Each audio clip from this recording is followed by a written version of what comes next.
Hey friends, welcome back to another video. My name's Emma Lefebvre and I'm here to share another small business product with you, and this is something I've been dying to own.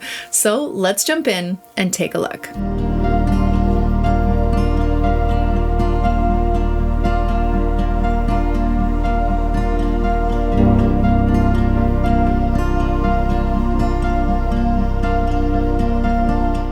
Okay friends, I'm so excited to open this and share this with you. This is a product I have wanted for a long time. I've been admiring them from afar. Originally, I was following another small business who made these, and it didn't work out because they didn't ship to Canada, which was super unfortunate. But then it felt like fate. Brush and Binding reached out to me. It's a small business run by a woman named Monique, where she makes these handmade watercolor journals out of old books. She reached out and asked if I would like one, and it was like fate because I wanted one so bad and I just couldn't find anyone in Canada who was making them, and she reached out and asked if she could send me one. So it felt like the stars aligned, and I'm so excited to finally own one and share this with you.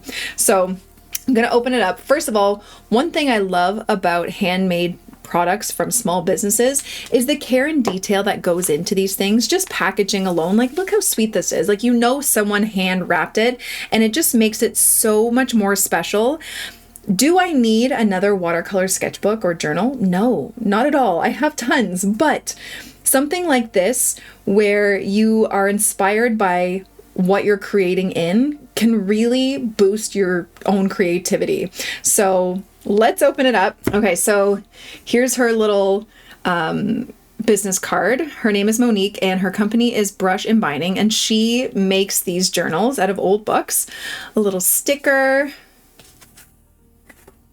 a little bit of information about the journal. So this book that it's in is Sparks of Laughter by Stuart Anderson. The original cover was published in 1925, which is so cool. The features are 100% cotton, 300 GSM, 40-pound cold pressed watercolor paper, which is perfect. That's what I love to paint with. Pages from the original book featured inside of the back cover, hand-torn deckled edges, 70 pages front and back. And if you would like to get one during her next drop, you can use the code Emma for 10% off your first order. So I will be definitely sharing when she has her next drop of her journals on Instagram. So definitely go and follow Brush and Binding on Instagram, Facebook, TikTok, all that fun stuff. Now let's open the goods. I'm so excited. So, oh my gosh, there's just something so inspiring about like old books and just, I'm so excited. Okay, so it looks like, I think this is like a little, I forget what she called it, like a little pocket thing. So you can here's a little sticker. That's so cute. But you can put your brushes in here. It's like a little holder, and then just connect it. Sorry, my brush is wet. Connect it to the top of your cover. And so when you're painting on the go, just bring it with you. Like, how cute is that? Like, just the littlest details. And it looks like she sewed the edges here. There's a elastic. That's so beautiful. Okay, and here is the journal, Sparks of Laughter.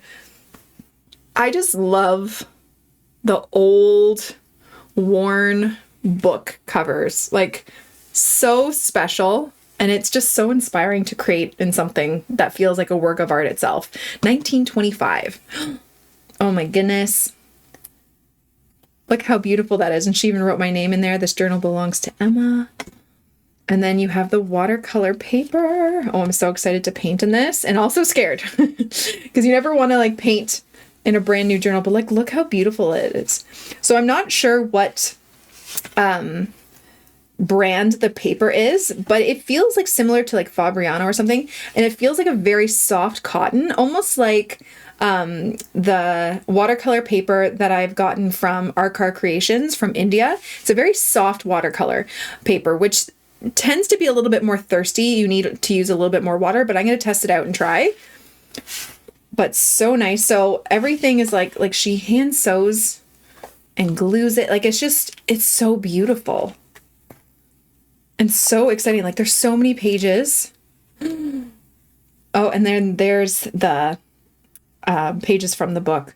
This is so gorgeous. I am so excited. Like, I don't know. There is something to be said about handmade materials. I know when they are handmade, they get a bit more expensive. And like I said, do I need another journal or a sketchbook? No, but spending money on things that have a lot of love and care put into them just feels worth it to me. Like, you don't need all the most high-end supplies, but when you find something special that you love, it just sparks creativity. So I'm so excited. So for this journal, it's so hard to decide what I wanted to do, but I think just because flowers are my thing, I'm going to make this like a flower journal. And what's kind of nice about what the feel of this paper is, it's cold pressed, but it's textured, but it's not like too toothy, where I feel like I could use my fine liners in here as well. So I could do like a little bit of mixed media. But yeah, I think I'm going to paint some flowers in here. And what I was thinking of doing is starting a flower color guide series. I haven't used this book for reference in a long time, but it's such a great reference book. And I was thinking that when I don't necessarily know what I want to paint, I could just randomly pick something in here for a tutorial and show you how I would create it on the whim, you know what I mean? And then I was thinking maybe even using different mediums as well. It doesn't always have to be watercolor. So for today, to test this journal out, I'm going to pick at random a flower in here, and I am going to have to create it. So let's pick a number. I'm going to pick a number between 1 and how many pages? There's like three, almost 400. Let's go for 300. Number 300, page 300. Let's see what flower it is and hope it's a good one. 300 is, I swear it's like, how do I know this? Peonies. They are my favorite. It's fate. I meant to paint some peonies in the front of this book. So I'm going to use this as a reference, and I'm going to paint some beautiful peonies because that's what we need to do. Also, she sent these sketchbook clips, which are really nice. Like, you guys know I use my rose gold ones, but these are beautiful. So I'm definitely going to have to use those as well. And I'm going to try my best to create some beautiful peonies. I wonder if it will open this part. It's a little bit big. Maybe not. Maybe I'll just do a couple pages like that just to keep it flat. And it opens so nice and flat too. Okay, so I'm going to try to recreate this reference photo the best I can and hope for the best. Okay, so for this painting, I'm going to be using my flat brush just because I've been loving using a flat brush for like especially peonies and fluffier flowers. And I think I'm going to use some of this not permanent rose, it's opera rose. Such a bright neon color, a little bit of yellow. I'm just wetting them up and I'm just going to go for it. And I'm not worrying about it being too realistic. I just want to put some of these beautiful colors on the page. And I'm going to try and use both pages. So I might spread it out instead of it being completely horizontal. Okay, let's go for it. So I'm going to create this big one first. I'm going to leave some space for the center here. And I feel like I need a little bit more, like it's a little too bright. Maybe a little bit of permanent rose in there just to make some of it a bit darker. And I actually want it to be lighter around the inside here. So I'm just going to kind of stop short of the center. I'm going to do some more curves around here. Ooh, this paper is really nice. Like sometimes I get nervous because even when it says 100% cotton, you never know the quality and just how it's going to feel. And it actually doesn't feel like I need to use that much water. So that's kind of nice. Just going to do these like curves. Bit more curves to the sides. And I can kind of go back after and define some things. Like that. And then I'm going to use just a little bit of water and bring some of that color close to the center. I just want it lighter in the center. Like that. This is really nice to paint on. This is a little bit brighter than the reference photo. I feel like I need a little bit more pink and maybe even a tad bit of yellow. And I'm just going to add some curves here.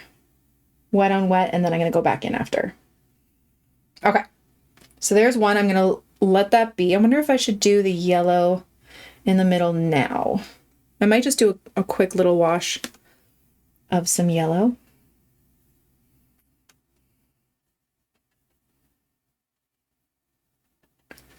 Like that. Okay. Now I'm going to do, I don't know if I'm going to do 3. I think I might do 3. I'm going to do like this bigger one over here just because I have more room. And it's a side view, right? So I'm going to try and create this like bowl effect. So this is going to be like the base, and all of the petals are going to come right back to this area. See how I'm guiding my brush back to that bottom here? I'm going to do some smaller curves around the top here. Now there are 2 ways, well, not just 2 ways, but a couple ways to do loose florals like this. There's one where you just do 1 layer and you depend on white space to create the separation of the petals, or you can make it a little bit more, you know, like all clumped together and then define the petals through shadows and stuff by layering on top later, which is what I think I'm kind of going for with this. So I'm not worrying too much about leaving enough white space. I'm gonna grab a little bit of yellow, just have like little peaks of yellow in there. And then I want a bit more darkness towards the bottom.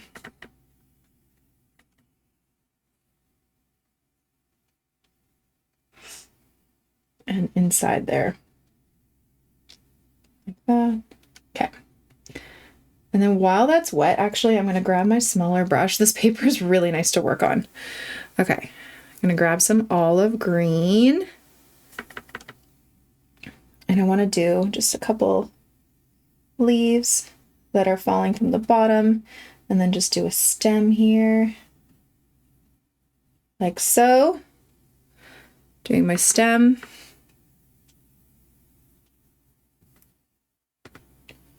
Like that.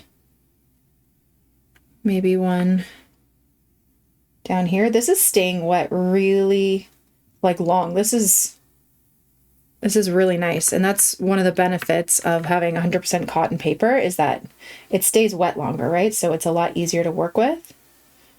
And this is really nice paper. I'm really enjoying this. Like that. Okay. And then I want to do a little bud over here. Okay. So I'm going to do a bud shape. And when I'm using this brush, all I'm doing to create these petals is I'm tilting my brush to the side. And what I've learned by teaching this in person, you don't want to do a vertical hold. You may want to make sure it's horizontal, not flat, but horizontal. And you just touch the tip down like that. And then I'm just going to do a little thing around the top. Should I do another one? I don't know, because the composition's not like amazing. Maybe I'll do another one down here just because. And I do want to make sure that this is nice and dark down here. And I'll separate these two after.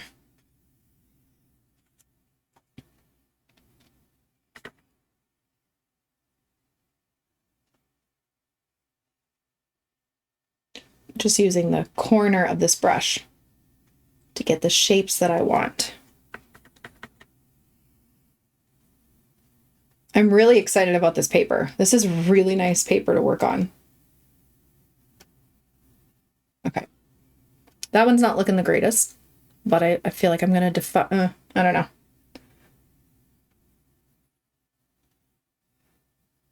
Tuck it in there.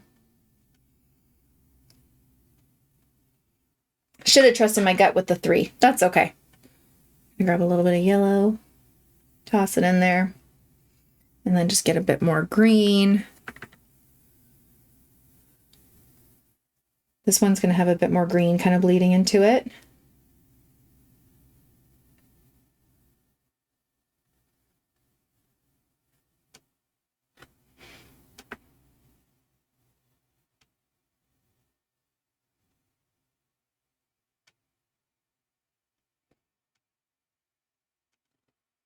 Like that. Got to make sure that there's stems down here, and then I'm just going to fill some of this area up with some leaves.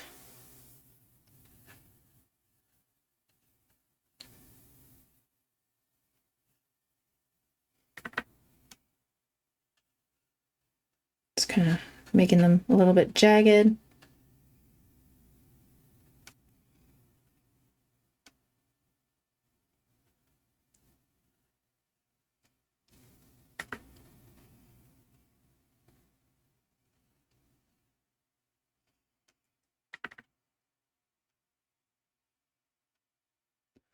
A little bit more. All right. And I might create a little bit of like a bluish green just by adding some phthalo blue in there just to get a different hue of the green. I'm obsessed with this paper.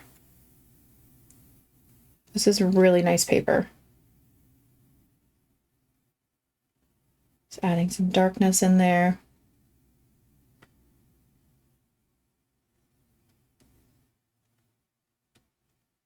Okay. All right, and then I'm gonna let this dry, and then I'm gonna come back in and define some stuff. Okay, now that it's dry, I'm going to define some of these shapes. I'm just gonna do it with my size 8 round brush, and I'm gonna grab some permanent rose. I'm gonna start up here, and I'm just gonna basically be creating some shadow areas. I'm not gonna do too much like detail. I just want to create some separation by adding some shadows in there like that. Okay, so I'm looking at the shapes and I'm just adding in some parts that would be darker. You know what I mean? Does that make sense? So I'm kind of going around some of these petal shapes just to define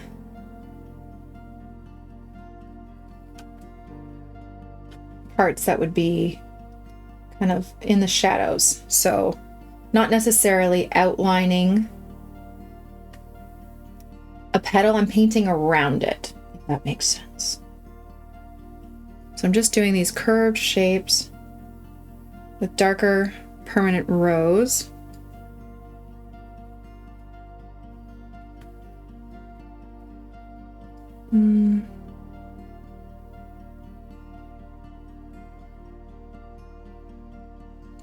Just kind of playing with some of these curves.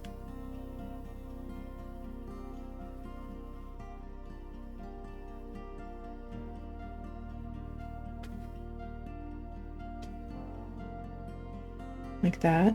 And I might do some lines.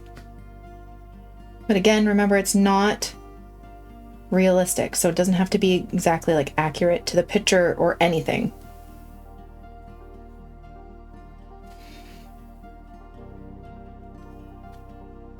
Like that. Like I don't want to overdo it. Okay. I'm going to add some darker permanent rose to this flower behind to make it look like it's behind this front flower.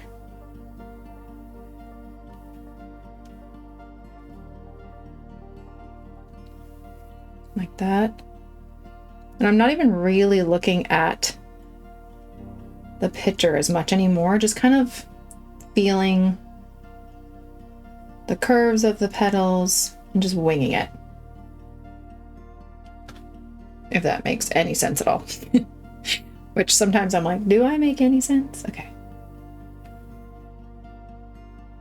So I'm drawing, so see, this is like a petal here, and I'm drawing the shadow around it to kind of make it stand out.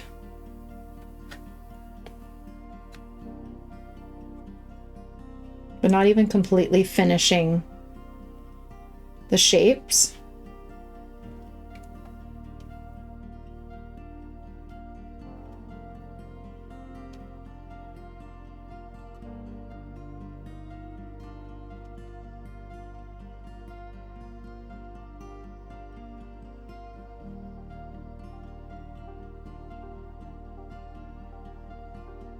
A little bit more piecey up here.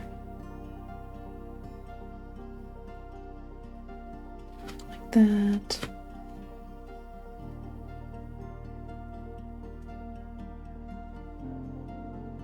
Some lines going down the petals. I'm going to leave it there. Okay. And then the center of this flower, I'm going to grab some yellow ochre. And I'm going to just do these kind of squiggly taps with the tip of my brush. So very light pressure and just kind of very loose squiggly lines.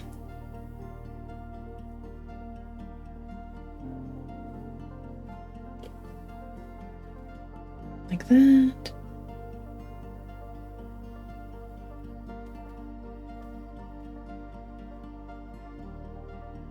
I like that. A little bit of just regular yellow. And then I am going to put a little bit of pink in the center because it has that, there's like those three little things in the center with a little bit of green. I don't know exactly what I'm saying.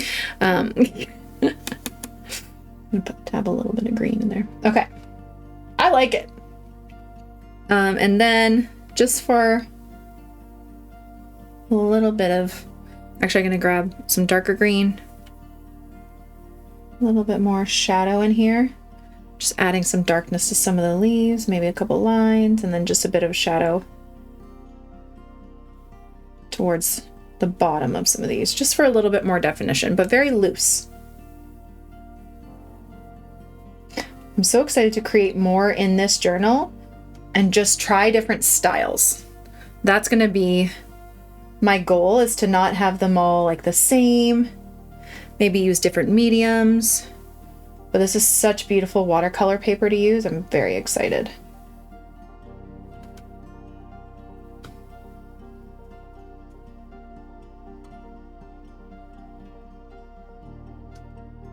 Very cool. Okay, there we go.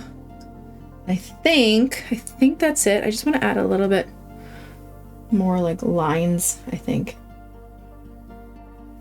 Just coming to the center from some of these petals. I think that's it. Less is more. And there we go. There is the first page of my beautiful journal. I'm so excited, and thank you so much to Monique from Brush and Binding for this gorgeous book. I am so excited to paint more in it and share more in this through my tutorials, and make sure to follow her for when her next drop is. It's definitely a wonderful investment that just is totally worth it. So I hope you enjoyed it, and that's about it. Thank you all so much for watching. I really hope you enjoyed it, and I hope you learned something. Don't forget to subscribe to this channel and follow me on all my other platforms for tons more content. Have a great day, guys. Bye.